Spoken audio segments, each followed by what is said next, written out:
boleh bercakap kot. Kan? Dia kena buka macam tu lah. Tak apa. Tak perlu cuba.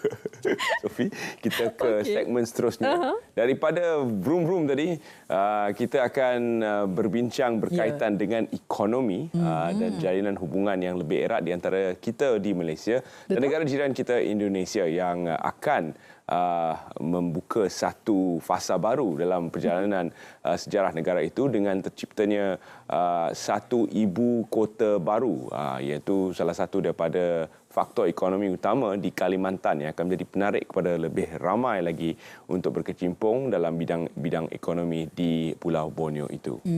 Okey, dan bersama kita yang akan menjelaskan dengan lebih lanjut lagi berkenaan dengan jaringan ekonomi Nusantara Malaysia Indonesia erat hubungan dua hala. Bersama dengan kita saya kenalkan iaitu Puan Aslinda Ali Akbar, merupakan peserta Expo Perniagaan Malaysia Indonesia Malindo 2022. Assalamualaikum Puan. Waalaikumsalam. Okey, jadi Puan, sebagai permulaannya mungkin Puan boleh kongsikan tentang peluang yang Puan ambil ini, iaitu untuk menyertai Expo ini yang melibatkan antara dua negara iaitu Indonesia dan juga Malaysia. Silakan. Okey, Assalamualaikum penonton semua. Saya Aslinda binti Ali Akbar daripada MVN Natural Biotech, kilang kosmetik jenama sendiri. Okey, kami telah pergi ke Indonesia pada 28 hingga 30 hari bulan 11 hari itu untuk expo matching produk antara Indonesia dan Malaysia. Jadi di sana kami dapat banyak sangat ilmu sebab kita dapat berkenalan dengan pengeluar-pengeluar dari Indonesia yang memang kita nak sangat. Yang kita harapkan jalinan perhubungan itu akan berterusan sebab kita dapat banyak ilmu, terutama daripada pengilang-pengilang di sana. Kami juga ada buat lawatan ke kilang-kilang yang berkaitan dengan bisnes kita. Kalau bisnes kosmetik, kita akan melawat kilang kosmetik. Pakaian, kita akan melawat kilang pakaian. Macam itulah. Jadi banyak kita dapatlah. Apakah perbezaan utama agaknya di antara cara perniagaan di Malaysia berbanding dengan Indonesia? Sebenarnya perbezaan tu tak ketara sangat. Cuma yang kita nampak dekat sana sebab tenaga buruh dia ramai. Jadi masalah kekurangan pekerja tu tak wujud di sana. Kalau dekat Malaysia, memang kita mengalami masalah itulah. Macam saya sendiri pun pekerja keluar masuk. Dan bila kita nak dapat pekerja baru sangat sukar. Tapi di sana terlalu banyak peluang pekerjaan dan pekerja-pekerja memang ramai. Itulah masalah. Dan kalau boleh juga mungkin Puan boleh kongsikan peserta-peserta mungkin daripada negara mana yang turut terlibat dan juga antara lain pasaran besar yang Puan lihat berpotensi lah untuk sama-sama kita mempromosikan produk tersebut sebagainya. Okey. Waktu di sana saya lihat sebenarnya peserta-peserta kali ini kita fokus hanya kepada Malaysia dan Indonesia. Sebab tu Expo Malindo. Dan saya nampak potensi paling besar lah dari segi kosmetik, makanan dan juga pakaian. Ya, sebab pakaian ni dia sentiasa berubah-ubah. Betul? Jadi di sana kami diperkenalkan dengan trend-trend terbaru, pakaian-pakaian terbaru, tudung terbaru dan sangat menarik. Tudung mereka dah macam ala-ala Malaysia sekarang. Wow. Ya, kan? Yang macam Cik Sofia pakai ni. Di sana memang banyak. Jadi saya nampak potensi makanan sebab kita Malaysia dengan Indonesia tak jauh beza dari segi makanan. Jadi itulah potensi paling besar. Dan kosmetik juga. Kalau kita nak tengok sekarang ni, trend bisnes paling meletup lah ialah kosmetik. Yang senang nak jadi jutawan. Itu dia. Dan pasaran di Malaysia sudah pasti menjadi rebutan. Betul. 350 juta orang. 10 kali ganda Malaysia dari segi saiz penduduk. Bagaimana sebenarnya untuk menarik pasaran di Indonesia untuk membeli produk-produk dan rangkaian dari Malaysia berbanding dengan pasaran sendiri mana sudah pun ada banyak jenama di sana? Memang betul lah. Tapi Alhamdulillah bila saya ke sana, ramai sebenarnya pengusaha-pengusaha Indonesia berminat nak buat produk bersama dengan kita. Mereka nakkan kelainan. Itu yang kita suka sangat tu. Berbanding kita dekat Malaysia memang dah ada pasaran kita sendiri. Tapi sekarang ni trend orang kembali ke zaman dulu. Selepas PKP, masa PKP orang sibuk dengan online. Tapi sekarang selepas PKP dah berlalu, orang kembali kepada bisnes dulu, iaitu membeli, nak pegang, nak rasa secara offline lah.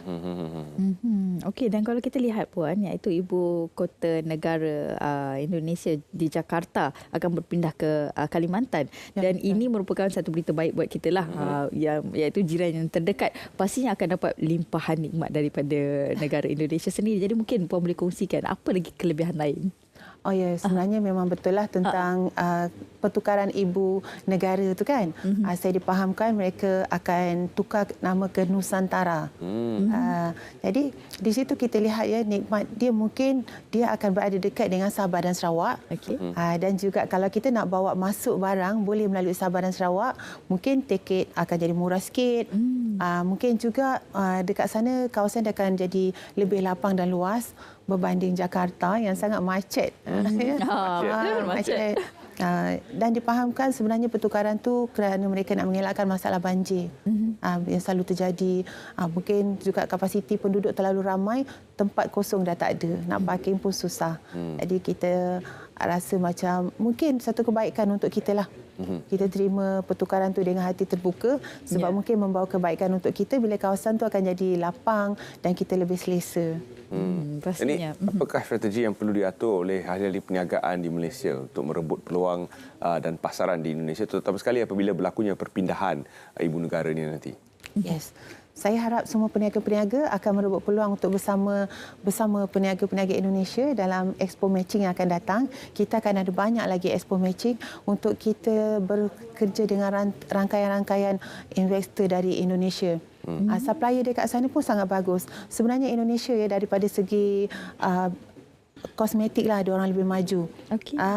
Saya dapat lihat sendiri, selama ni saya beli bahan mentah daripada mungkin China, Bangkok dan negara-negara lain. Tapi Indonesia juga mengeluarkan bahan-bahan mentah sendiri.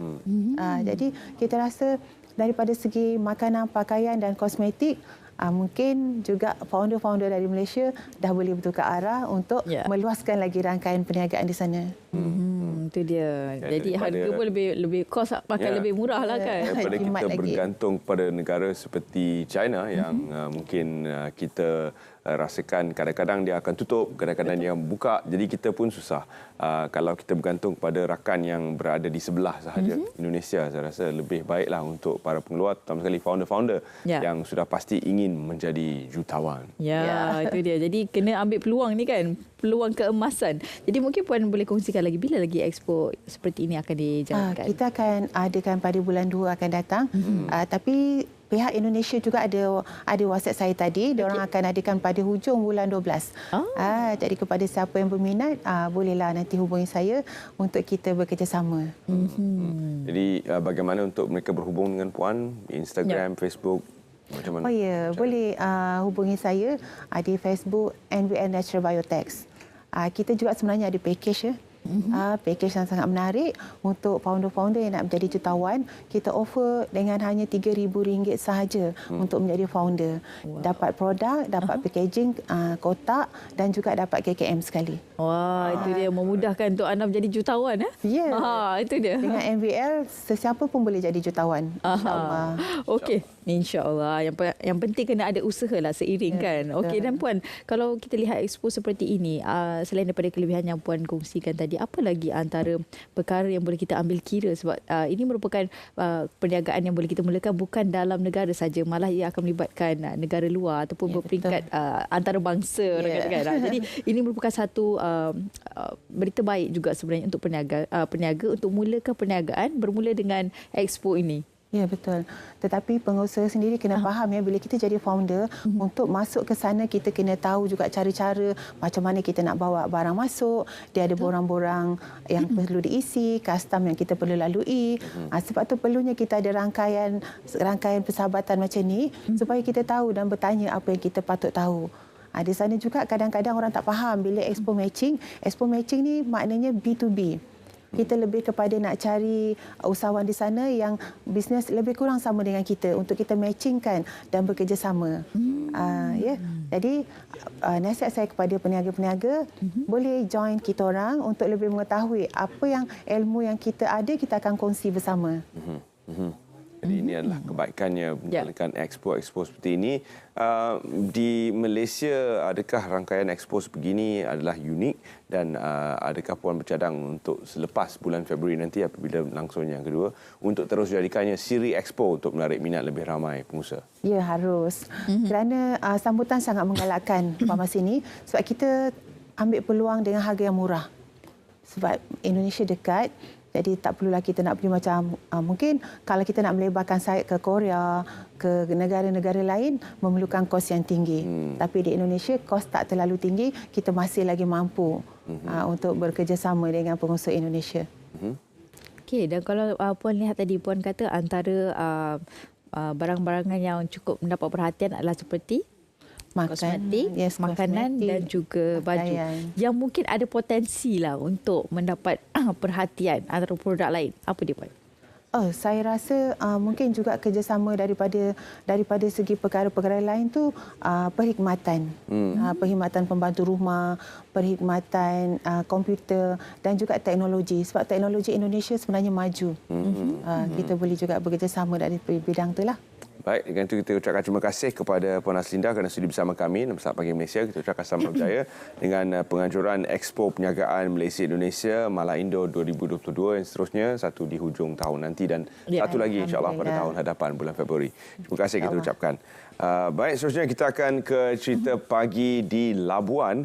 Di mana kita akan bersama dengan rakan kita Muhammad Zulhan Nizam yang akan bertemu bual dengan MyWip iaitu ke arah pembangunan generasi kedua. Iaitu kita bersama dengan rakan kita Zul di sana. Silakan. Silakan.